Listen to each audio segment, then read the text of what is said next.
Últimas notícias do São Paulo, o valor que o Al Hilal pediu para a liberação de Marcos Leonardo, mais detalhes sobre o fundo de Cotia, Patrick se despedindo do tricolor paulista e Rigoni já podendo estrear. O Al Hilal pediu no fim das contas 12 milhões de reais pelo empréstimo do Marcos Leonardo e o São Paulo não teve condições de arcar com esse custo. Lembrando, inicialmente o São Paulo tinha o aval do Al Hilal para aquele modelo de negócio onde grande parte do salário seria pago pelo Al Hilal e tudo mais, só que aí, conforme o Al Hilal foi vendo que o Marcos Leonardo tinha mercado, o negócio vaza, né? E internamente o São Paulo ainda não sabe quem foi que vazou e para quem. Mas que o São Paulo entende que esse vazamento pode sim ter prejudicado a negociação, porque várias outras equipes entraram no negócio e ofereceram condições melhores ao Al Hilal, que acabou voltando atrás daquele acerto verbal e quis, de fato, melhores condições. Nas inúmeras reuniões que Al Hilal e São Paulo tiveram, foi pedido 12 milhões de reais para a liberação como taxa de empréstimo, além do próprio Al Hilal querendo que grande parte desses vencimentos fossem pagos pelo São Paulo, só que o salário do atleta em nenhum momento foi o entrave, porque nesses 4 primeiros meses, né, desses 4 meses que ele teria emprestado ao São Paulo, ele abdicou desses valores, ele não queria receber esses valores, ele toparia receber um valor irrisório ali pelo São Paulo, um valor que não chegaria nem aos 10, 12 principais salários do elenco, ele ia receber algo bem menor. Só que o Al Hilal queria esses 12 milhões.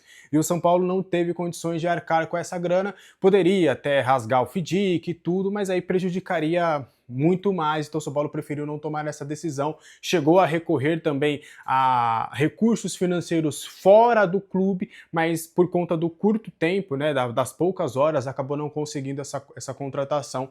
Então, por conta de 12 milhões de reais, o São Paulo não conseguiu aí a contratação do Marcos Leonardo. O que você acha disso tudo? Eu quero muito saber a sua opinião aqui nos comentários. Aproveite para você se tornar membro do nosso canal. Mandar um abraço para o William, para o Paulo Barreto, todo mundo que entrou aí recentemente no nosso grupo lá do WhatsApp. A gente está conversando bastante, eu levo sempre bastidores exclusivos. Hoje levei algumas exclusivas lá para o pessoal em primeira mão e a gente vai sempre conversando.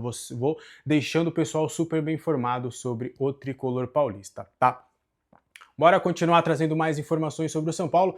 Rigoni apareceu no bid e já pode estrear como novo reforço do São Paulo. O registro do Rigoni aconteceu na tarde desta quarta-feira, foi por volta ali das 3 horas da tarde. Ele já foi registrado e poderá fazer a sua estreia já contra o Botafogo. Nas conversas em que eu obtive com pessoas próximas ao atleta, ele já está 100% disponível. Se fosse inclusive para jogar agora no final de semana, ele também já teria condições. A expectativa é dele chegar, se ambientar ali rapidamente com os companheiros e já para o confronto contra o Botafogo já estar disponível para o técnico Hernan Crespo. A impressão, né, interna de dentro do clube é de que o Crespo deve utilizar o Rigoni como uma espécie de coringa. Ele pode fazer várias funções, principalmente no campo de ataque. Nesse sistema de jogo, o Crespo ele tem 3 posições mais ofensivas. A do camisa 10, atrás dos 2 atacantes, e os 2 atacantes. E há um consenso de que o Rigoni pode fazer essas 3 funções. Pode quebrar um galho ali atuando numa função de 10, numa função atrás dos 2 atacantes, caso seja necessário, a função hoje que vem sendo ocupada pelo Rodriguinho, e os 2 atacantes lá na frente, que hoje, né, seriam Ferreirinha e Luciano. Então, ao que tudo indica, o Rigoni chega para brigar por espaço com o Emiliano Rigoni brigando com o Emiliano Rigoni, com o Ferreirinha, né? Porque acho difícil do Luciano acabar saindo do time. É um jogador que tem sido importante, uma peça crucial no sistema de jogo do Crespo. Então o Rigoni deve acabar brigando por espaço com o Ferreirinha, com o Tapia, por essa segunda vaga no comando de ataque. Você gostou da contratação do Rigoni? Você acha que ele pode ser útil? Eu quero muito saber da sua opinião também aqui nos comentários, tá? Continuando para trazer mais informações sobre o São Paulo, Patrick se despede do São Paulo de maneira momentânea, mas que também pode acabar sendo em definitivo. O Paphos, clube do Chipre, que inclusive contratou o zagueiro Davi Luiz, aquele que estava no Fortaleza, que também passou pelo Flamengo, Chelsea, Arsenal, seleção brasileira. O Paphos tem feito um grande investimento nessa janela de transferências e viu no Patrick uma oportunidade de mercado. São Paulo tinha recusado a proposta inicial do Paphos, só que aceitou agora, nesta quarta-feira, a segunda proposta. que foi por um empréstimo de uma temporada, pagando $200 mil por essa taxa de empréstimo, e uma obrigação de compra com metas estabelecidas. Então, se ele bater essas metas e que não me falaram quais seriam essas metas, são atreladas a jogos, mas não me falaram o número dos jogos, ou se tem aquela questão também de 50% dos jogos por 45 minutos, toda essa questão, mas que é uma meta de jogos que é bem batível, né? Usando um termo chula, é bem batível essas metas, e aí o São Paulo arrecadaria 2 milhões de euros por essa transação. Então o São Paulo conseguiria ali malemar 12 milhões de reais ali em caso do Patrick acabar batendo essas metas. Ele esteve na reapresentação do time dessa quarta-feira, já se despediu dos colegas.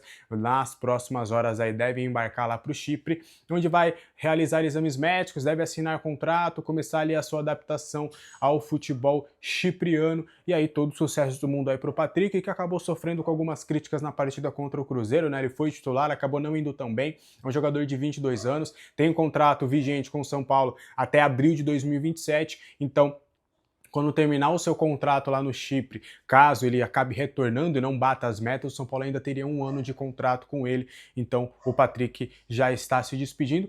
Espaço para o Nicolas, né? O Crespo tem gostado bastante do Nicolas, a gente trouxe com exclusividade aqui que ele ficaria treinando nos profissionais, que o Crespo estava gostando, que estava dando mais oportunidades para eles nos treinamentos, então agora a saída do Patrick vai abrir espaço para o Nicolas. O que você acha disso tudo? Quero saber a sua opinião aqui nos comentários.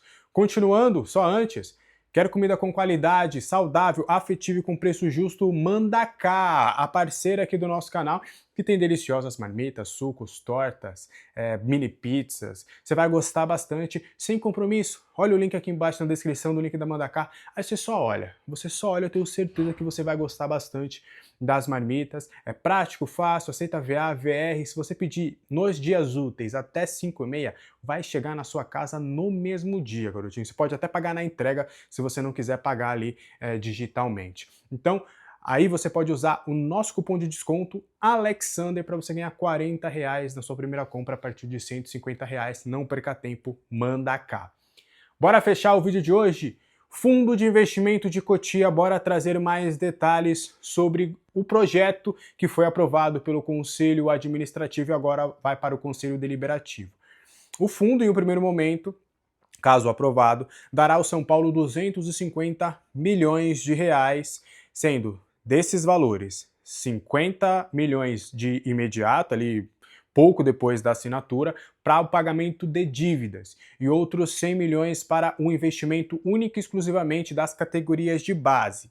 E aí desses valores serão 22 milhões para a aquisição de novos atletas, serão outros 63 milhões para capital de giro e o restante desse valor vai para investimentos em infraestrutura e tecnologia.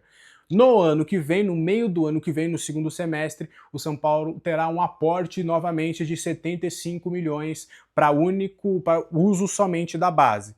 E aí, em 2027, o São Paulo terá o restante dos 25 milhões de reais. O valor pode se tornar maior caso o São Paulo bata algumas metas de estrutura e de vendas, e aí pode ser feito um novo aporte para fazer a totalidade do valor chegar entre 300 a 350 milhões. Por enquanto, tudo que a gente vai trazer é sem o Marinax, daqui a pouco a gente vai trazer mais detalhes sobre o Marinax.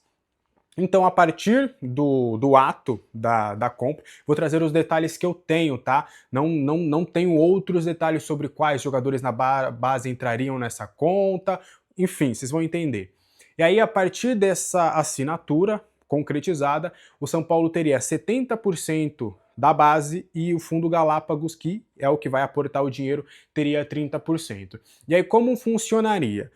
Os atletas da base do São Paulo vão ser vendidos. E aí o São Paulo esse percentual será dividido do lucro. Eu vou dar um exemplo bem grosseiro aqui para vocês entenderem. O Lucas Ferreira, o São Paulo conseguiu com ele, da parte dele, do percentual dele, 63 milhões de reais.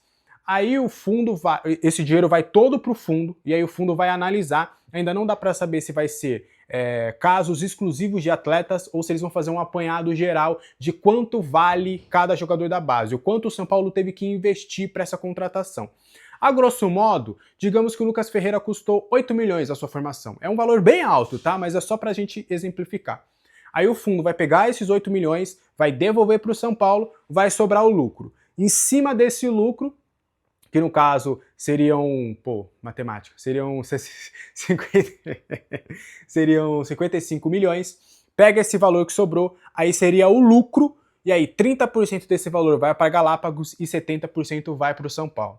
E aí essa é a ideia desse fundo de investimento. Ainda não está claro se vão ser jogadores só oriundos da compra dos direitos agora, com o investimento do fundo, ou se serão todos. Do que eu sei, será a partir de agora todos. Mas quais seriam os critérios? Por exemplo, o Pablo Maia, que está há um bom tempo, entra nessa, o Rian Francisco, enfim. Então é só para vocês entenderem um pouco desse cenário, tá bom? O Marinakis entraria nesse negócio do fundo de Cotia com um aporte novo financeiro. Então ele vai pagar uma quantia, o São Paulo tem 70%, a ideia seria o São Paulo, nesse acordo, o Marinakis entrando e fazendo esse trio de Galápagos com 30%, São Paulo e Marinakis, que o São Paulo tivesse pelo menos 50,1%, ou seja, ser o majoritário.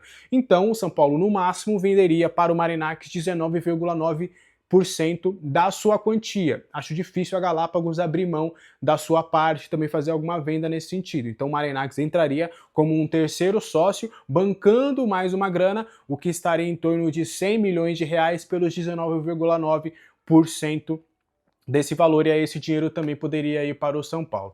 Então é mais ou menos nesse cenário que caminha. O São Paulo acredita que com esse projeto vai conseguir vender em média 10 atletas das categorias de base por ano. E esses 10 atletas não necessariamente estariam já no profissional. Me deram um exemplo, por exemplo, do Ângelo. O Ângelo foi vendido antes mesmo de subir para o profissional. O São Paulo poderia fazer esse tipo de movimento também, lembrando sempre que agora, nas vendas da base, você tem a operação, tira o investimento feito no atleta e aí o lucro será repartido 70% do São Paulo, 30% da Galápagos, pelo menos por enquanto, até a não entrada do Marinakis.